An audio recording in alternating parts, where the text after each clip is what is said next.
நாய் அதோட அதே நெய்பர் பக்கத்து வீட்டில் ஒரு யானை இருந்துச்சான். ரெண்டும் ஒரே நேரத்தில் கன்சீவ் ஆச்சான். அந்த நாய் 2 மாதத்தில் குட்டி போட்டுருச்சான்.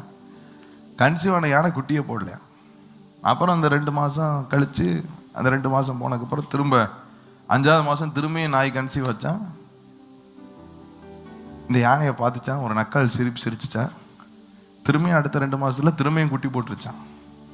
இப்படி ஓயாமல் குட்டி போட்டுச்சான் நாய். இந்த யானை கன்சீவ் ஆனது குட்டியே போடலையா. ஒரு நாள் இந்த நாய்க்கு ரொம்ப கர்வத்தில் போய் இந்த யானையை கட்டிச்சான். ஏன்டா, நானும் கன்சீவ் ஆனேன் குட்டி போட்டேன், திரும்பியும் கன்சீவ் ஆனேன் குட்டி போட்டேன், நீ கன்சீவ் ஆனேன்னு சொன்ன ஆனால் குட்டியை பார்க்கலையே, இது வரைக்கும் ஒன்றும் நடந்த மாதிரியே தெரியலையா. அப்போ அந்த யானை சொல்லிச்சான், நீ குட்டி போட்டுகிட்டே தான் இருப்ப, ஆனால் யாரும் திரும்பி பார்க்க மாட்டாங்க. ஆனால் நான் குட்டி போட்டேன்னா ஊரே திரும்பி பார்க்கும். என் குட்டியுடைய கால் இந்த பூமியில் படும்போதே அந்த கணத்துக்கு பூமியே அதிரும். ஏன்னா நான் இல்லை, நான் யானைன்னு சொல்லி. ஆமேன்னு சொல்லுங்களேன்.